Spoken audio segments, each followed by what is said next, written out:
Assalamualaikum warahmatullahi wabarakatuh. Perkenalkan, nama saya Lara Dunita dari jurusan Manajemen semester 5 kelas D. Video ini dibuat untuk memenuhi tugas mata kuliah Manajemen Lembaga Keuangan dan Perbankan. Yang akan saya sampaikan di bab 1 ini yaitu 1. Perkembangan perbankan di Indonesia, kedua sistem perbankan di Indonesia, yang ketiga lembaga keuangan, dan yang keempat arsitektur perbankan Indonesia. Pertama-tama saya akan menjelaskan mengenai perkembangan perbankan di Indonesia. Perkembangan perbankan di Indonesia. Kondisi dunia perbankan di Indonesia telah mengalami banyak perubahan dari waktu ke waktu. Perubahan ini selain disebabkan oleh perkembangan internal dunia perbankan, juga tidak lepas dari pengaruh perkembangan di luar dunia perbankan, seperti sektor dalam perekonomian, politik, hukum, dan sosial. Dari faktor eksternal dan internal tersebut menyebabkan kondisi perbankan di Indonesia secara umum dikelompokkan menjadi 4 periode. Yang pertama, kondisi perbankan di Indonesia sebelum serangkaian paket-paket deregulasi di sektor real dan moneter yang dimulai sejak 1990-an. Kedua, kondisi perbankan di Indonesia setelah munculnya deregulasi sampai dengan masa sebelum terjadinya krisis ekonomi pada akhir 1990-an. Dan yang ketiga, kondisi perbankan di Indonesia pada masa krisis ekonomi sejak akhir 1990-an. Dan yang terakhir, kondisi perbankan di Indonesia pada saat sekarang ini. Deregulasi perbankan adalah keadaan di mana terjadinya perubahan peraturan dalam perbankan, khususnya di Indonesia. Deregulasi ini dimaksudkan dengan tujuan membuat suasana perbankan di Indonesia menjadi lebih stabil. Kondisi sebelum deregulasi, perbankan pada masa itu dipengaruhi oleh berbagai kepentingan ekonomi dan politik yang merupakan pemerintah. Fungsi utama perbankan pada masa itu yaitu memobilisasikan dana dari investor untuk membiayai kebutuhan dana investasi dan modal kerja perusahaan-perusahaan besar. Kedua, memberikan jasa-jasa keuangan kepada perusahaan-perusahaan besar. Yang ketiga, mengadministrasikan anggaran pemerintah untuk membiayai kegiatan pemerintah. Dan yang keempat, menyalurkan dana anggaran untuk membiayai program dan proyek pada sektor-sektor yang ingin dikembangkan oleh pemerintah. Selanjutnya, kondisi sesudah deregulasi. Tingkat inflasi yang tinggi serta kondisi makroekonomi yang tidak bagus terjadi bersamaan dengan kondisi perbankan yang tidak dapat memobilisasikan dana dengan baik. Maka dari itu, pemerintah melakukan kebijakan berupa deregulasi di sektor real dan di sektor moneter. Kebijakan deregulasi yang tidak dilakukan dan terkait dengan dunia perbankan antara lain: 1. Paket 1 Juni 1983 yang berisi tentang mekanisme pasar. 2. Bank Indonesia sejak 1984 mengeluarkan SBI. 3. Paket 27 Oktober 1984. 4. Bank Indonesia sejak 1985 mengeluarkan ketentuan perdagangan SPBU dan fasilitas diskonto oleh BI. 5. Paket 20 Desember 1988. 6. Paket 25 Maret 1989. Dan ketujuh, paket 28 Februari 1991. 9. Undang-Undang Nomor 7 Tahun 1992 tentang Perbankan. Dan yang terakhir, paket 29 Mei 1993 yang berisi tentang penyempurnaan aturan kesehatan bank. Pada masa setelah deregulasi perbankan di Indonesia mempunyai ciri-ciri antara lain. Yang pertama, peraturan yang memberikan kepastian hukum, jumlah bank swasta yang makin banyak bertambah, tingkat persaingan bank yang semakin kuat, kemudian kepercayaan masyarakat terhadap bank yang meningkat, dan yang terakhir, mobilisasi dana melalui sektor perbankan yang semakin. Namun, saat kondisi krisis pada tahun 1997, perbankan Indonesia mengalami beberapa hal, antara lain tingkat kepercayaan masyarakat dalam maupun luar negeri terhadap perbankan Indonesia menurun drastis. 2. Sebagian besar bank dalam keadaan tidak sehat. 3. Adanya spread negatif. 4. Munculnya penggunaan peraturan perundangan yang baru. Dan yang kelima, jumlah bank menurun. Kepentingan dilakukan sehubungan dengan itu adalah: yang pertama, memperkuat kerangka pengaturan dengan menyusun rencana implementasi yang jelas pengawasan bank. 2. Meningkatkan persyaratan pengenalan bagi pendirian bank baru. 3. Menerapkan bank guarantee scam untuk melindungi simpanan masyarakat di bank. Keempat, merestrukturisasi kredit macet. Kelima, melaksanakan program privatisasi dan divestasi. Dan yang terakhir, meningkatkan infrastruktur sistem pembayaran dengan mengembangkan real-time gross settlements. Setelah itu, kondisi pasca krisis ekonomi. Perjalanan perekonomian di Indonesia di tahun 2008 penuh dengan tantangan dan kendala yang harus dihadapi. sehingga memaksa para pelaku usaha dan pengusaha dari berbagai sektor merevisi target pendapatan, pertumbuhan, dan rencana bisnis investasinya. Pasalnya, siapa yang menduga krisis keuangan global terjadi di tahun ini, dan akibatnya dampak tersebut mulai dirasakan negara berkembang, khususnya Indonesia. Ada khawatir dari pelaku ekonomi dan pengusaha dalam negeri.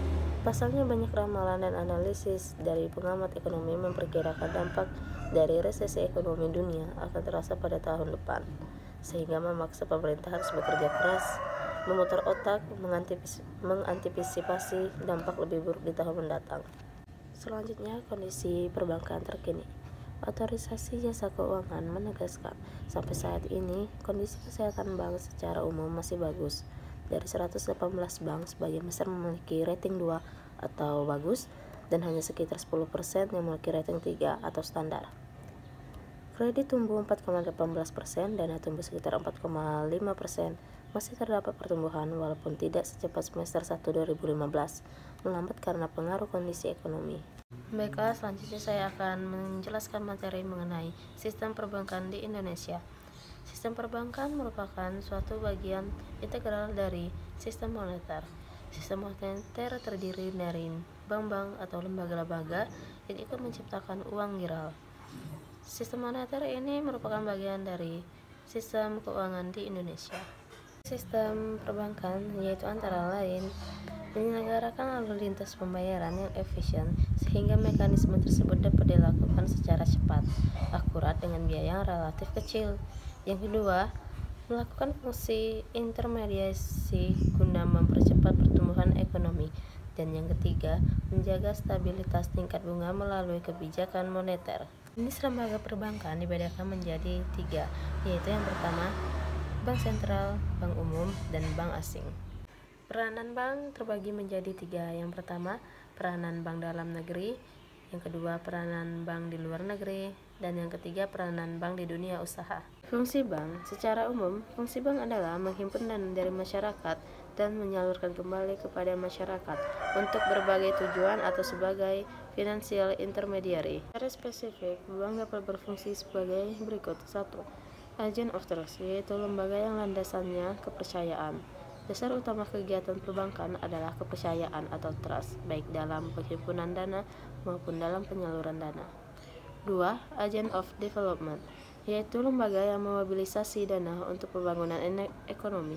Kegiatan perekonomian masyarakat di sektor moneter dan sektor real tidak dapat dipisahkan. 3. Agent of service, yaitu lembaga yang memobilisasi dana untuk pembangunan ekonomi. Selanjutnya, hubungan bank dengan perusahaan sebagai nasabahnya. Bank sebagai lembaga keuangan menjual kepercayaan, kredit, dan jasa-jasa tersebut. Untuk itu, bank memperoleh bunga, komisi, atau provisi dari penjualan kredit dan pemberian jasa itu. Dengan demikian, bank berusaha sebanyak mungkin menarik nasabah dengan cara memperbesar dana, memperluas pemberian kredit dan jasa-jasa bank, peningkatan kualitas pelayanan dengan sistem pemasaran yang terpadu. Baiklah, selanjutnya saya akan menjelaskan materi yang ketiga, yaitu lembaga keuangan. Lembaga keuangan adalah suatu institusi atau badan usaha yang bergerak di bidang jasa keuangan, yang menghimpun aset dalam bentuk dana dari masyarakat, lalu menyalurkan dana tersebut untuk pendanaan kegiatan ekonomi dan proyek pembangunan dengan mendapatkan keuntungan dalam bentuk bunga dengan persentase tertentu dari dana yang disalurkan tersebut. Fungsi utama lembaga keuangan adalah sebagai perantara keuangan antara surplus unit dengan defisit unit. Umumnya, lembaga keuangan ini berbentuk perbankan, pialang saham, aset manajemen, modal ventura, koperasi, dana pensiun, asuransi, dan bisnis yang sejenis lainnya. Ada beberapa manfaat dari lembaga keuangan, antara lain 1. Pengalihan aset. Aset lembaga keuangan dalam bentuk dana dipinjamkan kepada pihak lain untuk dikelola dalam masa waktu tertentu, sedangkan dana tersebut didapatkan dari simpanan masyarakat yang menabung di bank. 2. Likuiditas. Peran lembaga keuangan berikutnya adalah berhubungan dengan likuiditas atau kemampuan mendapatkan uang tunai saat diperlukan. 3. Realokasi pendapatan. Keuangan berperan sebagai realokasi pendapatan agar dapat digunakan di masa depan. 4. transaksi. Lembaga keuangan memiliki peran penting dalam menyediakan jasa dan mempermudah transaksi moneter. Ada dua jenis lembaga keuangan di Indonesia. Yang pertama, lembaga keuangan bank. Bank adalah suatu lembaga intermediasi keuangan, umumnya didirikan dengan kewenangan untuk menerima simpanan uang, meminjamkan uang, dan menerbitkan promes atau yang dikenal sebagai banknot. Lembaga keuangan bank terdiri dari bank sentral yang memiliki peranan penting untuk menjaga kestabilan perekonomian masyarakat. Bank ini dikendalikan oleh Bank Indonesia. Kedua, bank umum yang berfungsi untuk memberikan layanan jasa keuangan dan lalu lintas pembayaran. Sedangkan bank perkreditan rakyat merupakan badan usaha yang menerima simpanan berbentuk deposito berjangka. Jenis yang kedua yaitu lembaga keuangan bukan bank. Lembaga keuangan bukan bank adalah lembaga keuangan yang memberikan berbagai jasa keuangan dan menarik dana dari masyarakat secara tidak langsung atau non-depository. Ada beberapa tujuan dari lembaga keuangan, antara lain yang pertama, bank menghimpun dana dari masyarakat dengan mengeluarkan dokumen berharga sehingga dana masyarakat lebih aman. Dua, bank menyalurkan kembali dana yang tersebut untuk digunakan dalam pembiayaan di bidang ekonomi dan pembangunan. Ketiga, bank memberikan bantuan modal dalam bentuk kredit kepada masyarakat atau perusahaan untuk modal usaha. Keempat, pegadaian memberikan peminjaman kepada nasabah dengan jumlah barang atau surat berharga. Dan yang terakhir, koperasi memberikan jasa simpan pinjam bagi para anggotanya agar penggunaan uang lebih produktif dan anggotanya terbebas dari rentenir. Materi yang terakhir yaitu arsitektur perbankan di Indonesia, merupakan suatu kerangka dasar pengembangan sistem perbankan Indonesia yang bersifat menyeluruh untuk rentang waktu 5 tahun sampai dengan 10 tahun ke depan. Dapat 6 pilar API. Yang pertama, menciptakan struktur perbankan domestik yang sehat, yang mampu memenuhi kebutuhan masyarakat dan mendorong pembangunan ekonomi nasional yang berkesinambungan. 2. Menciptakan sistem pengaturan dan pengawasan bank yang efektif dan mengacu pada standar internasional. 3. Menciptakan industri perbankan yang kuat dan memiliki daya saing yang tinggi serta memiliki ketahanan dalam menghadapi risiko. Yang keempat, menciptakan good corporate governance dalam rangka memperkuat kondisi internal perbankan nasional. Kelima, menciptakan infrastruktur yang lengkap untuk mendukung terciptanya industri perbankan yang sehat. Dan yang terakhir, mewujudkan pemberdayaan dan perlindungan konsumen jasa perbankan. Adapun program kegiatan API antara lain program peningkatan kualitas pengaturan perbankan. Program ini bertujuan untuk meningkatkan efektivitas pengaturan serta memenuhi standar pengaturan yang mengacu pada international best practice. 2.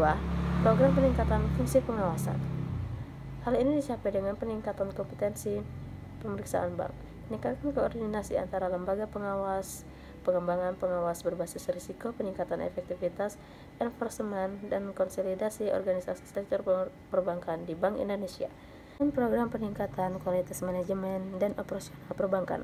Program ini bertujuan untuk meningkatkan good corporate governance, kualitas manajemen risiko, dan kemampuan operasional manajemen. Kemudian program pengembangan infrastruktur perbankan. Program ini bertujuan untuk mengembangkan sarana pendukung operasional perbankan yang efektif seperti kredit buron, lembaga peningkatan kredit domestik, dan pengembangan skim penjaminan kredit. Dan yang terakhir, program peningkatan perlindungan nasabah. Program ini bertujuan untuk memberdayakan nasabah melalui penetapan standar, penyusunan mekanisme pengaduan nasabah, pendirian lembaga mediasi independen, peningkatan transparansi informasi produk perbankan, dan edukasi bagi nasabah. Itulah tadi video pembelajaran yang saya buat untuk memenuhi tugas mata kuliah Manajemen Lembaga Keuangan dan Perbankan. Apabila ada kekurangan, saya minta maaf. Saya tutup. Wabillahi taufiq wal hidayah. Wassalamualaikum warahmatullahi wabarakatuh.